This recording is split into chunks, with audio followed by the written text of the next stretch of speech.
The divine puts on an appearance of humanity, assumes the outward human nature, in order to tread the path and show it to human beings, but does not cease to be the divine, says Sri Aurobindo about the mother. And says the master further, the mother was inwardly above the human, even in childhood. The mother's ancestors had settled down in France, coming from the Middle East.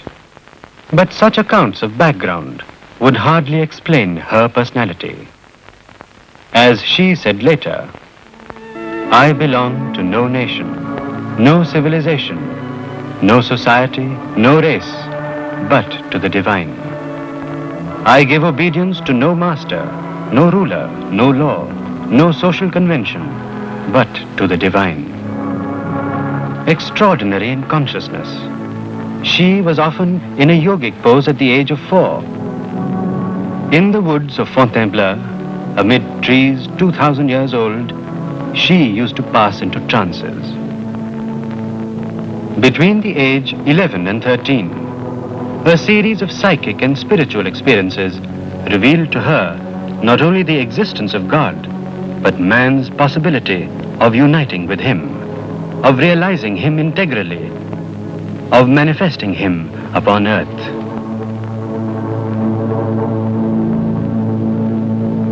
The practical discipline for the fulfillment of such a vision was given to her during her sleep by several teachers, some of whom she met afterwards on the physical plane. One with whom her psychic and spiritual relation became more clear and frequent was called by her as Krishna. It was when she met Sri Aurobindo that she knew who the Krishna of her vision was. But several years were to intervene between her meeting the master in vision and meeting him in person. Out to explore the horizon of mysticism, the mother spent some years in Algeria with Monsieur and Madame Thion, adept occultists. A moment of this period has been caught by the mother in one of her paintings. 1910. The year Sri Aurobindo came over to Pondicherry was also the year when the mother heard of him. In 1914, the mother's urge to visit Pondicherry was fulfilled. While 2 miles off the Pondicherry shore, she knew that she was entering the aura of Sri Aurobindo. It was on the 29th of March that the mother met Sri Aurobindo. She wrote in her diary, "It matters not if there are hundreds of beings plunged in the densest ignorance. He whom we saw yesterday is on earth. His presence is enough to prove that a day will come when darkness shall be transformed into light, when thy reign shall be indeed established upon earth." That day, the mother realized what she expressed much later with the words, "Without him I exist not. Without me, he is unmanifest." The mother left India after about a year's stay, but only physically, never in spirit. She spent a period of 5 years in Japan, engrossed in her spiritual preparation for her return to India to work with Sri Aurobindo. Her communication with the Supreme was growing ever more intimate, and the vision of her mission on earth more and more concrete. She was back at Pondicherry on the 24th of April, 1920. It is with her arrival that the ashram began taking shape. As the older ashramites recollect, it is the mother who taught them how to look upon Sri Aurobindo, the Guru. On the 24th of November 1926, Sri Aurobindo achieved the Siddhi of the overmind, the highest divine consciousness hitherto realized, paving the way for the descent of the supermind. He withdrew into seclusion for concentrated work, entrusting the mother with the disciples and the ashram.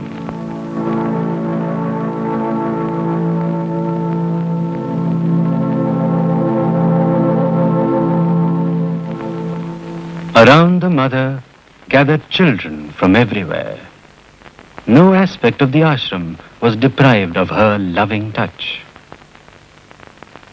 The mother launched the sadhaks into the exploration of the sublime, herself watching their every step and stride. The omniscient spiritual guide, she at once took care of the sadhaks much more than a physical mother could.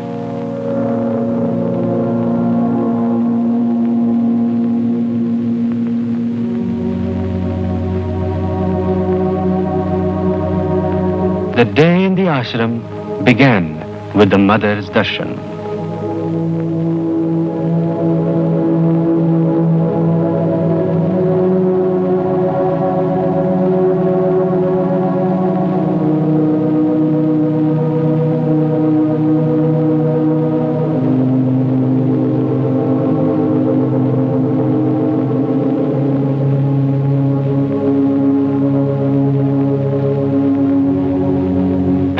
Four times a year, Sri Aurobindo and the mother together blessed their disciples and devotees.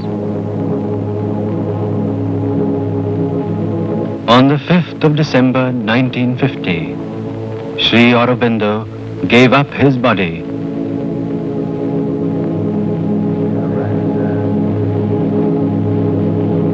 in the words of the mother, in an act of supreme unselfishness, renouncing the realization of his body to hasten the hour of the collective realization.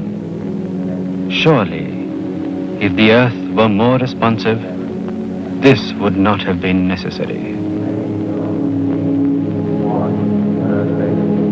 With incredible calm and compassion, the mother continued the master's spiritual work of immeasurable magnitude, without slackening her attention on the physical organization of the ashram and the personal problems of the sadhaks.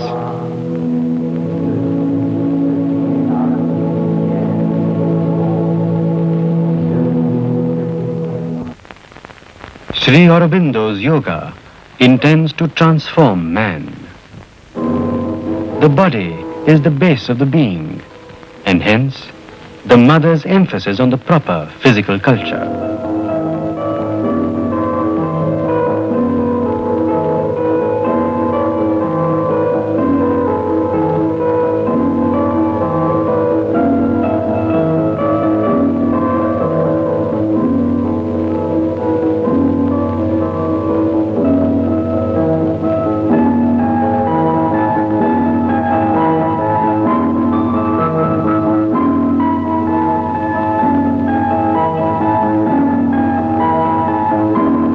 The mother reminds us. Sri Aurobindo came to tell us one need not leave the earth to find the truth. One need not leave the life to find his soul. One need not abandon the world or have only limited beliefs to enter into relation with the divine. The divine is everywhere, in everything, and if he is hidden, it is because we do not take the trouble to discover him.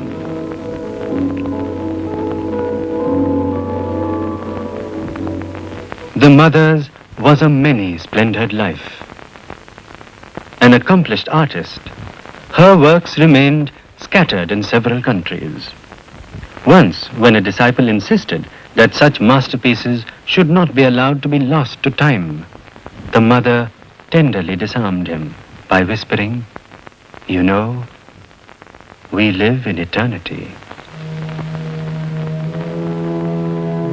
Whatever be the perfection achieved at one stage, the mother's was a call for a forward journey to new heights of perfection.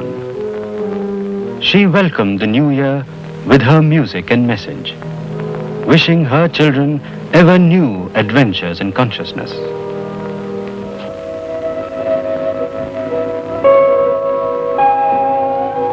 All the works done in the ashram are the mother's, said Sri Aurobindo. To work for the divine is to pray with the body.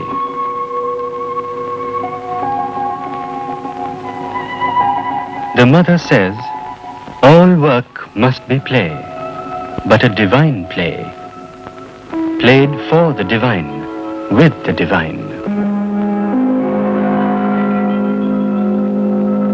To work for the divine is very good. It is delight. But to work with the divine is a felicity infinitely deeper and sweeter still.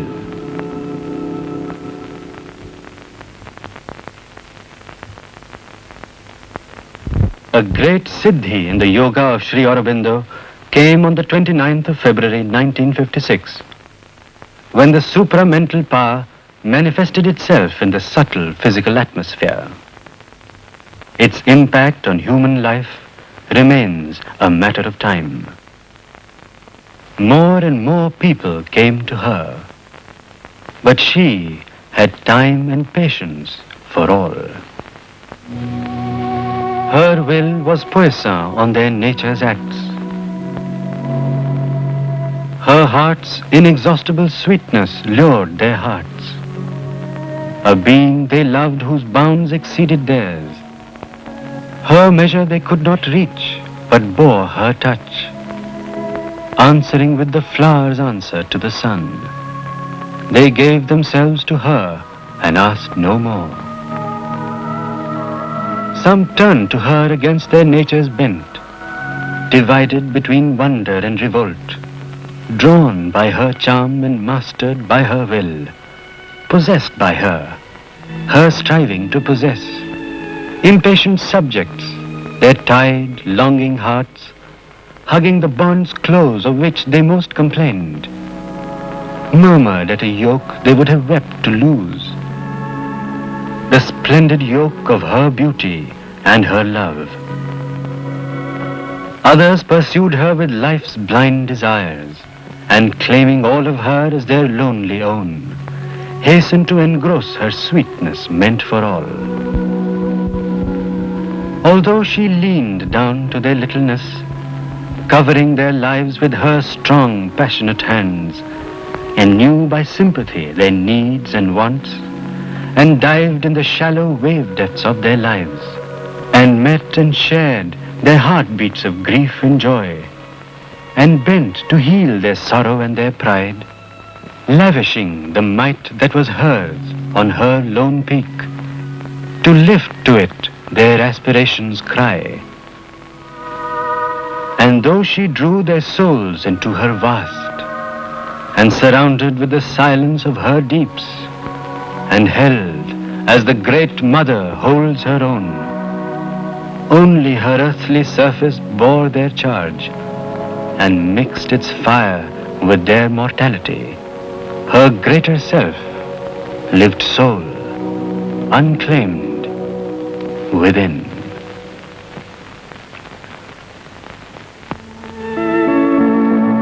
On August 15th, 1972, the world observed the first birth centenary of Sri Aurobindo.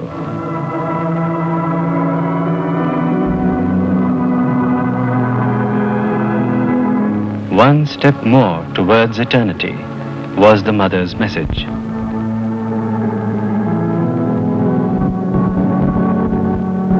On the eve of the year 1973, the mother gave the hint that it was not unlikely for her to give up the body during the year that was setting in.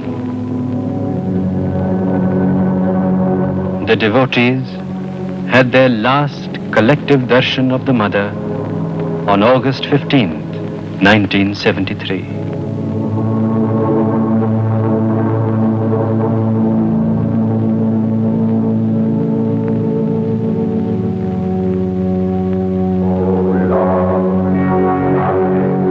On November 17th, the mother gave up her body.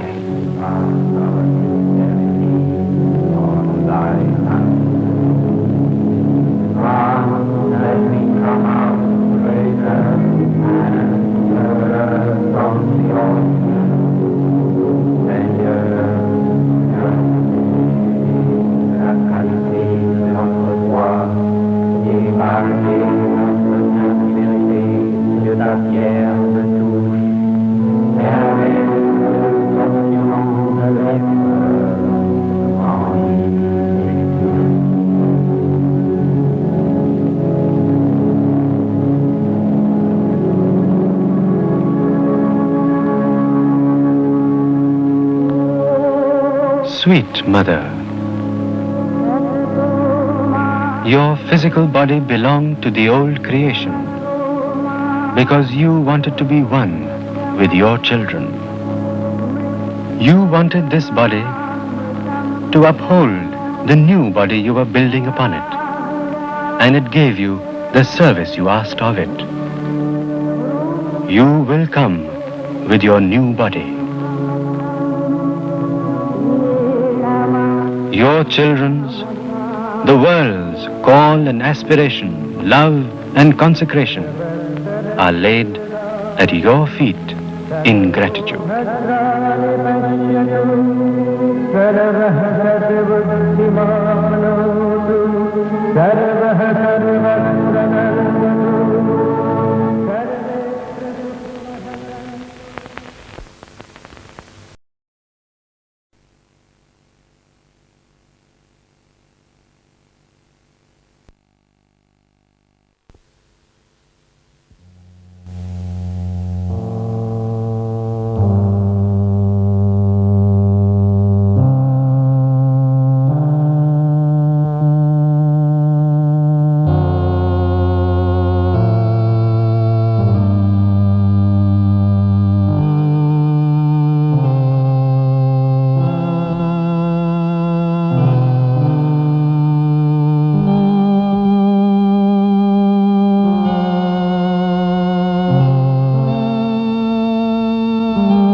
Four great aspects of the mother, four of her leading powers and personalities have stood in front in her guidance of this universe and in her dealings with the terrestrial plane.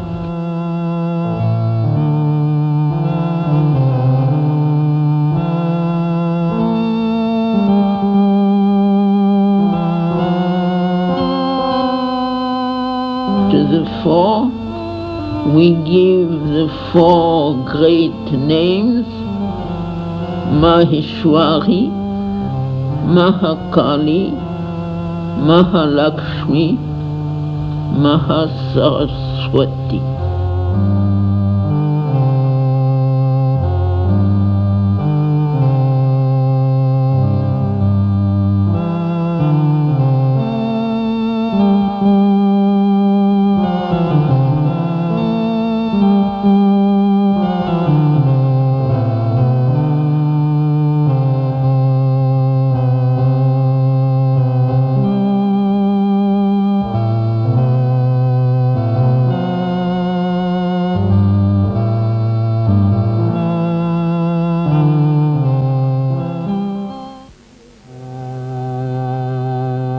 Imperial Maheshwari is seated in the wideness above the thinking mind and will,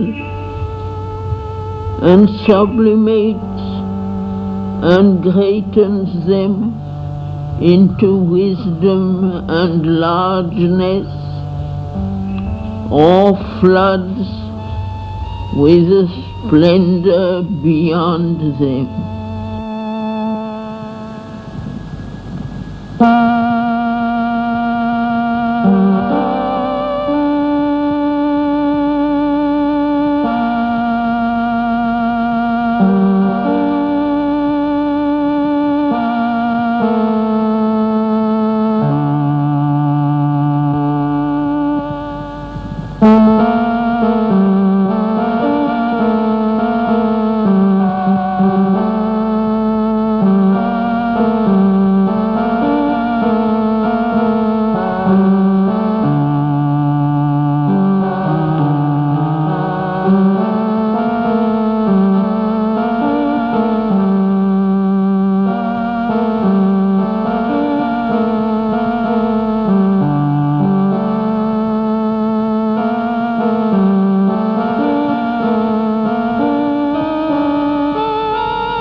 A strength is in her that meets everything and masters, and none can prevail in the end against her vast, intangible wisdom and high, tranquil power.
To the wise, she gives a greater and more luminous wisdom.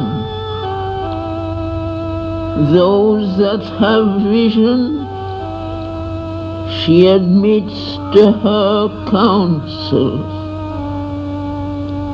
On the hostile, she imposes the consequence of their hostility. The ignorant and foolish, she leads according to their blindness.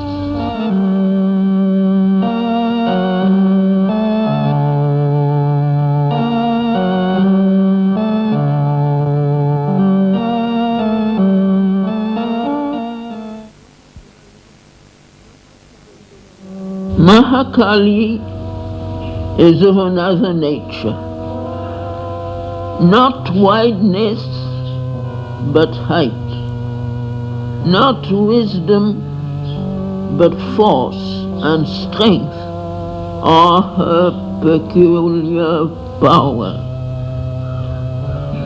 There is in her an overwhelming intensity, a mighty passion of force to achieve, a divine violence rushing to shatter every limit and obstacle.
terrible is her face to the Asura.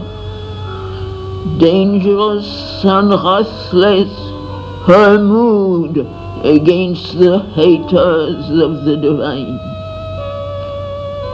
For she is the warrior of the worlds, who never shrinks from the battle. If her anger is dreadful to the hostile, and the vehemence of her pressure painful to the weak and timid, she is loved and worshipped by the great, the strong, and the noble.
But for her, what is done in a day might have taken centuries.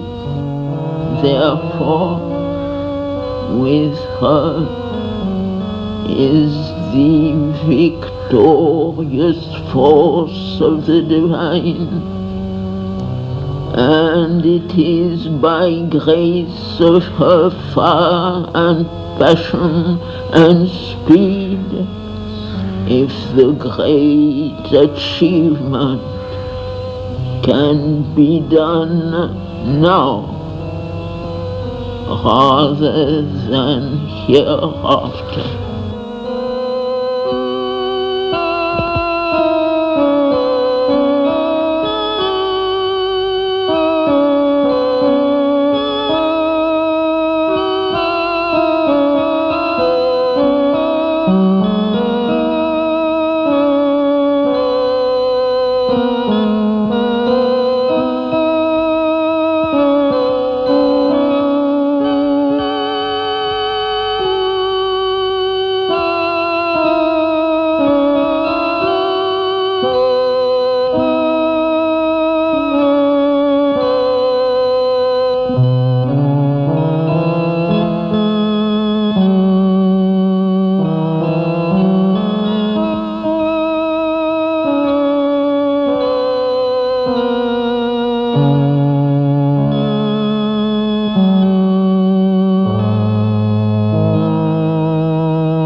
wisdom and force are not the only manifestations of the Supreme Mother.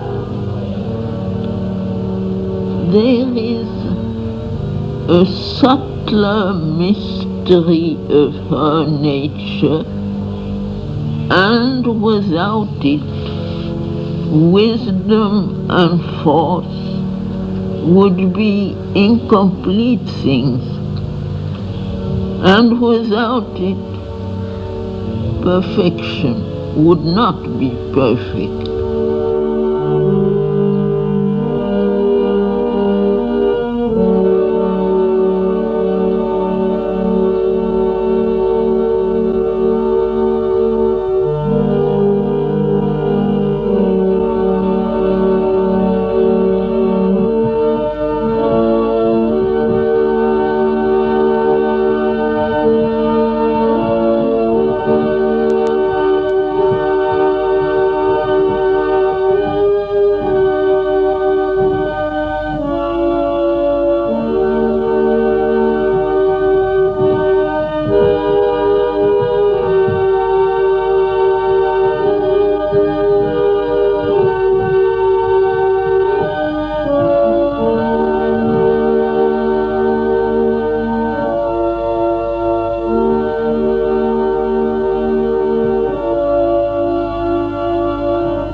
Harmony and beauty of the mind and soul, harmony and beauty of the thoughts and feelings, harmony and beauty in every outward action and movement, harmony and beauty of the life and surroundings.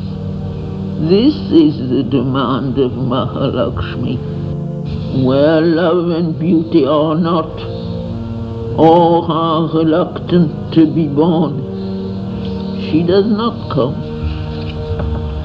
Where they are mixed and disfigured with baser things, she turns soon to depart, or cares little to pour her riches.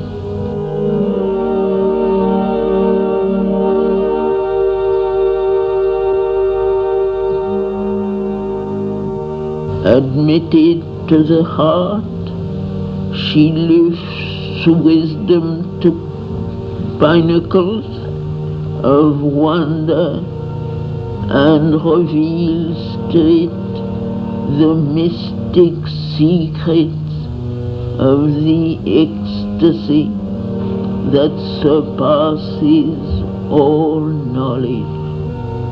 Meets devotion with the passionate attraction of the divine, teaches to strength and force the written that keeps the might of their hearts harmonious and in measure, and casts on perfection the charm that makes it endure forever.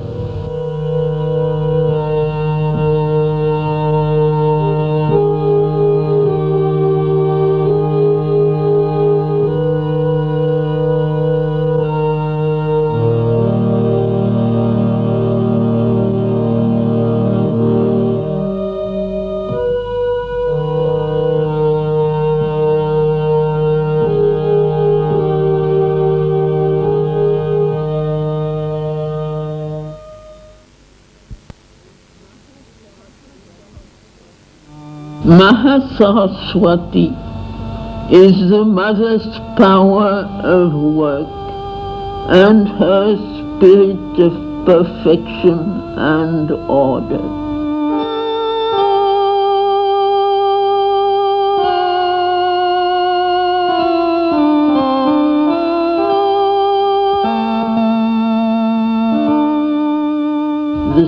science and craft and technique of things are Mahasaraswati's province. Nothing short of a perfection satisfies her, and she is ready to face an eternity of toil if that is needed for the fullness of her creation.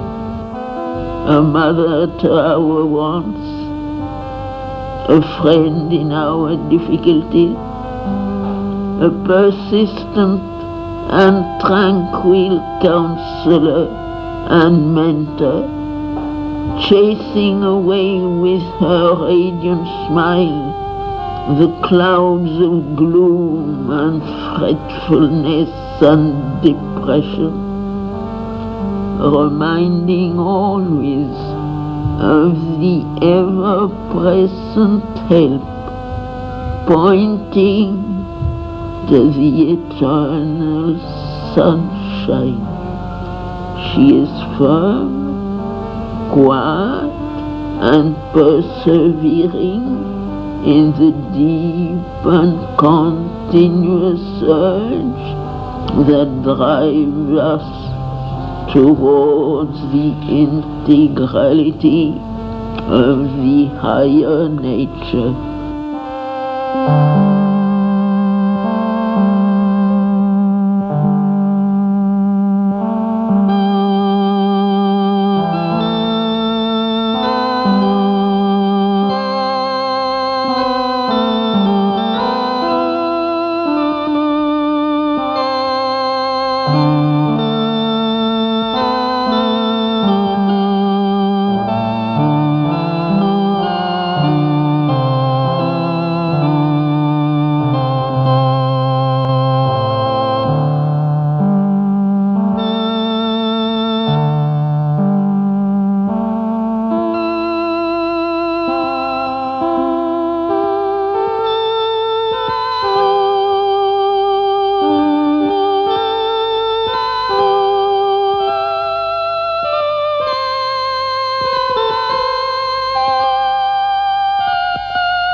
There are other great personalities of the Divine Mother, but they were more difficult to bring down and have not stood out in front with so much prominence in the evolution of the Earth Spirit.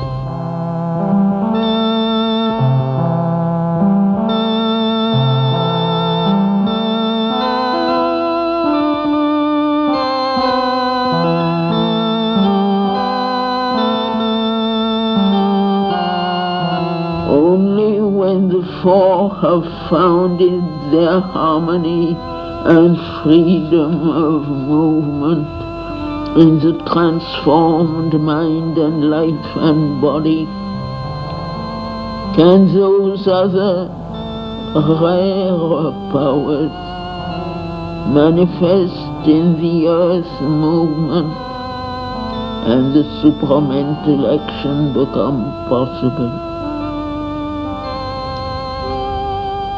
For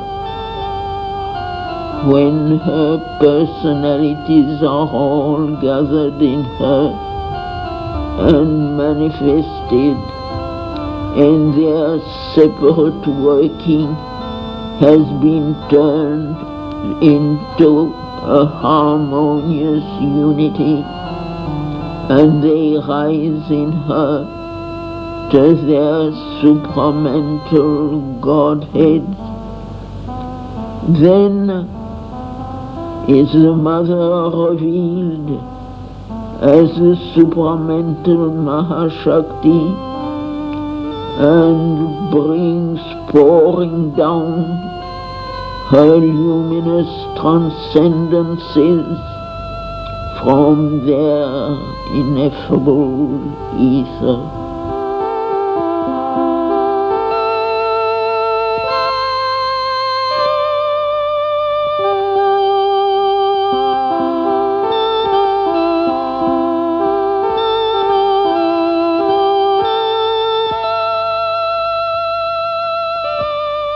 The supramental change is a thing decreed and inevitable in the evolution of the earth consciousness, for its upward ascent is not ended, and mind is not its last summit, but that the change may arise, take form, and endured, there is needed the call from below, with a will to recognize and not deny the light when it comes, and there is needed the sanction of the Supreme from above. The power that mediates between the sanction and the call is the presence and power of the Divine Mother. The Mother's power, and not any human endeavor and tapasya, can alone rend the lid and tear the covering and shape the vessel and bring down into this world of obscurity and falsehood and death and suffering truth and light and life divine and the immortal Sananda.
The divine consciousness emerging from the inconscient.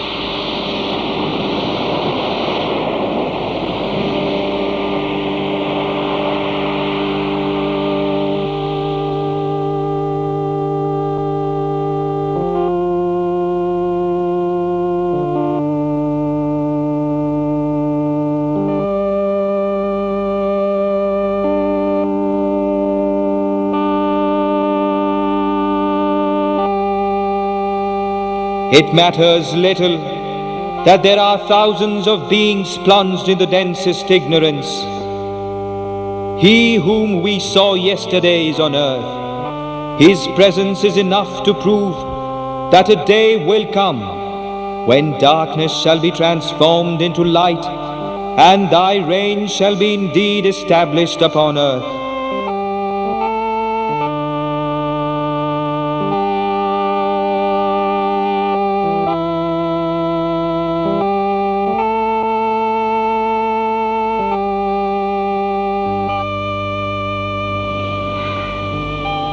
In the eternity of becoming, each avatar is only the announcer, the forerunner of a more perfect future realization.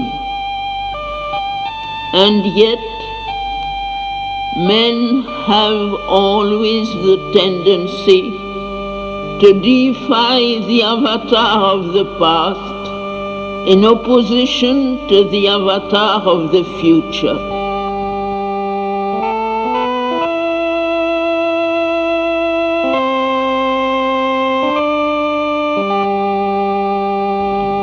Now again, Sri Aurobindo has come announcing to the world the realization of tomorrow.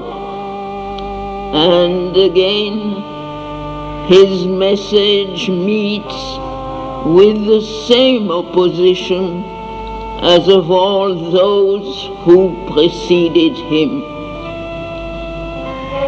But tomorrow will prove the truth of what he revealed, and his work will be done.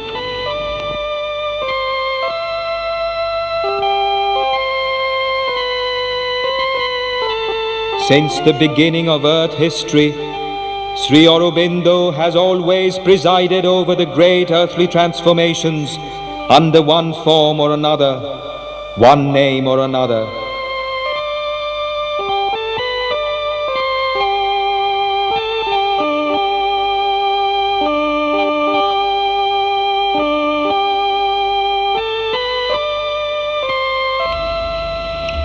What Sri Aurobindo represents in the history of the earth's spiritual progress is not a teaching, not even a revelation. It is a mighty action straight from the Supreme.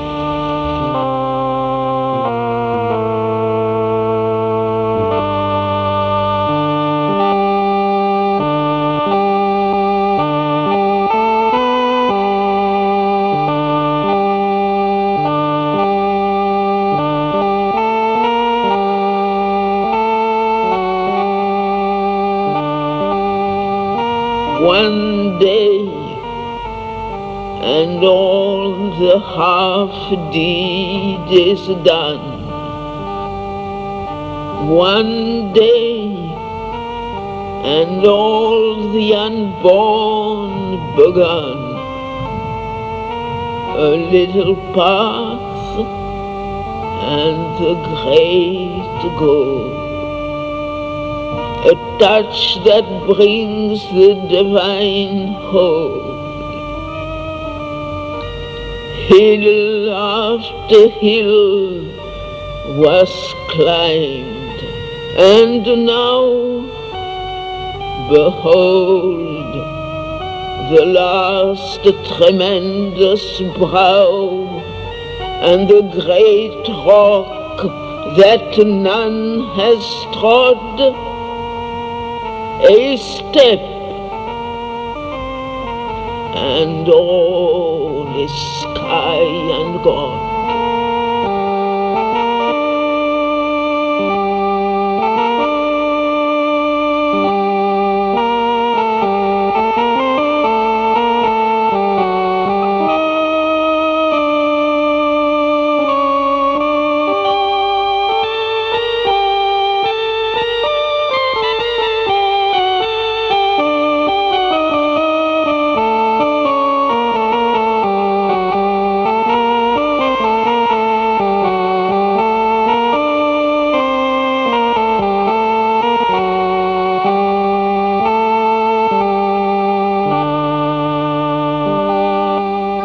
Sri Aurobindo has come to tell us it is not necessary to leave the earth to find the truth. It is not necessary to leave life to find one's soul. It is not necessary to give up the world or to have limited beliefs in order to enter into relation with the divine. The divine is everywhere, in everything, and if he is hidden, it is because we do not take the trouble to discover him.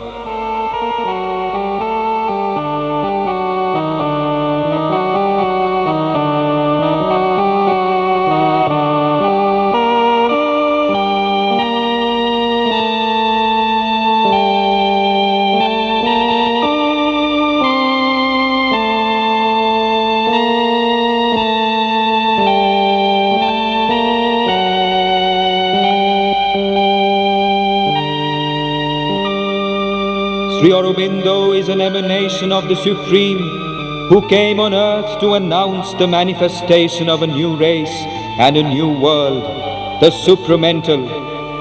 Let us prepare for it in all sincerity and eagerness.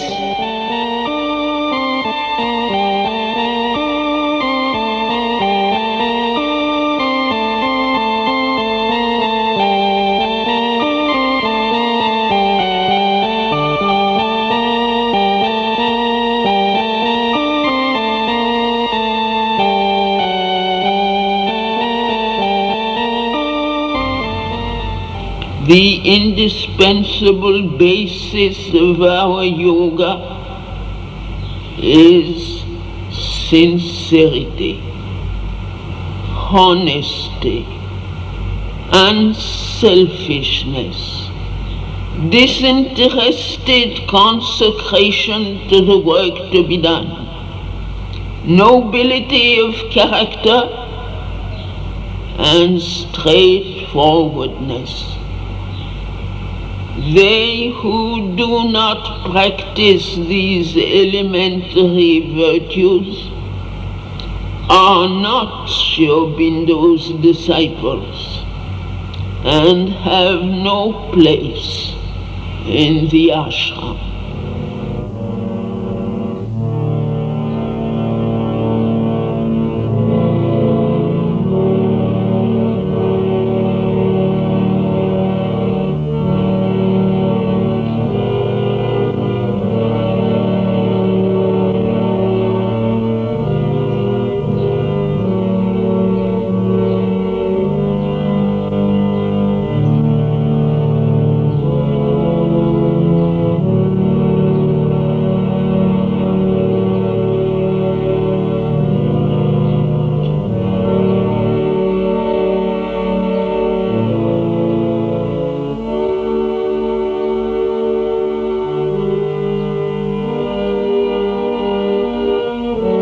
Sri Aurobindo has given up his body in an act of supreme unselfishness, renouncing the realization in his own body to hasten the hour of the collective realization. Surely, if the earth were more responsive, this would not have been necessary.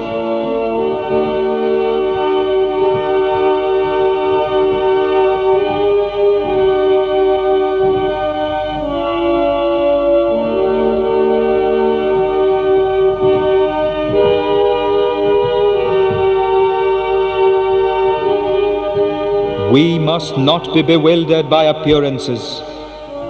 Sri Aurobindo has not left us.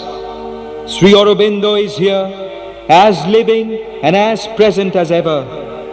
And it is left to us to realize his work with all the sincerity, eagerness and concentration necessary.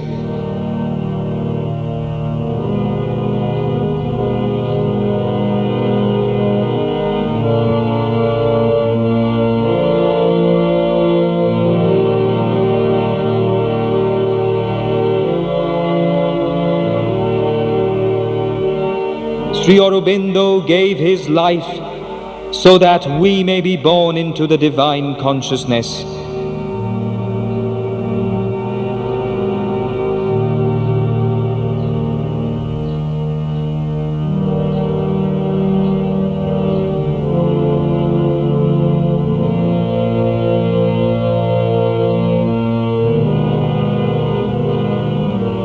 Sri Aurobindo is constantly among us and reveals himself to those who are ready to see and hear him.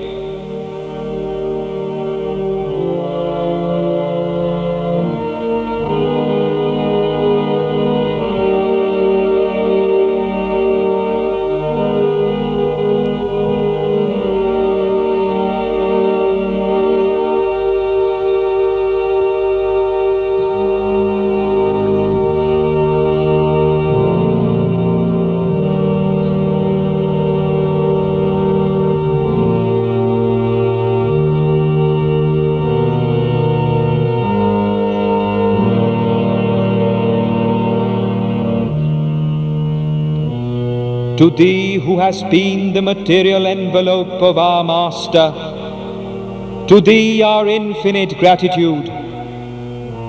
Before thee who has done so much for us, who hast worked, struggled, suffered, hoped, endured so much. Before thee who hast willed all, attempted all, prepared, achieved all for us. Before thee we bow down and implore that we may never forget, even for a moment, all we owe to thee.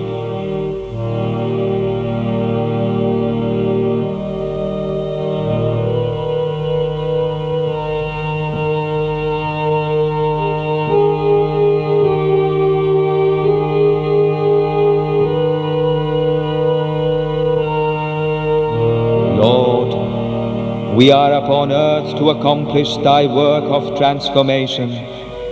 It is our sole will, our sole preoccupation. Grant that it may be also our sole occupation, and that all our actions may help us towards this single goal.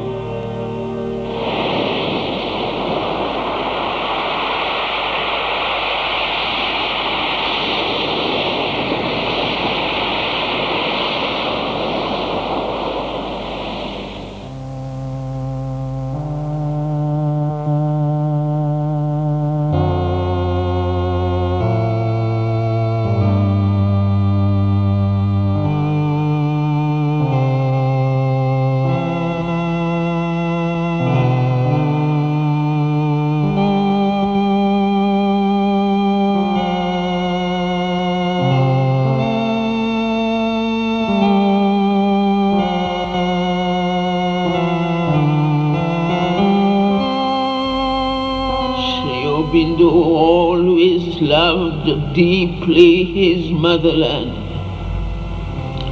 but he wished her to be great, noble, pure, and worthy of her big mission in the world.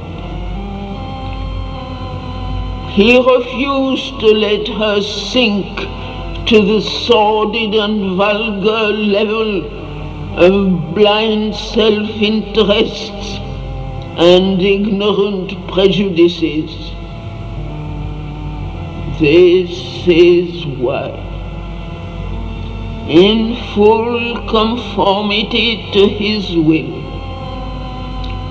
we lift high the standard of truth, progress, and transformation of mankind, without caring for those who, through ignorance, stupidity, envy, or bad will, seek to soil it and drag it down into the mud. We carry it very high, so that all who have a soul may see it and gather around it.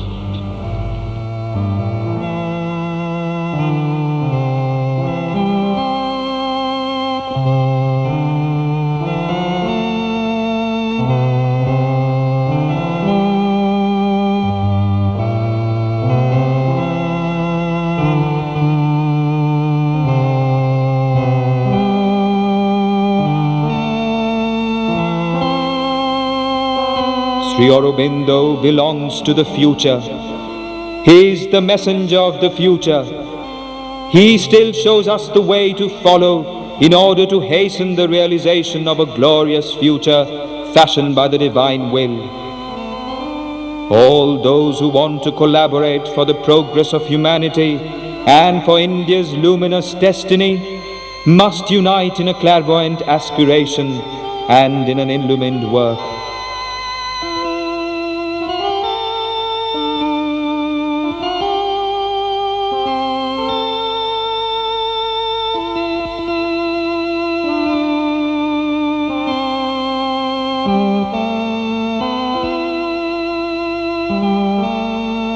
I came to India to meet Sri Aurobindo. I remained in India to live with Sri Aurobindo. When he left his body, I continued to live here in order to do his work, which is by serving the truth and enlightening mankind to hasten the rule of the divine's love upon earth.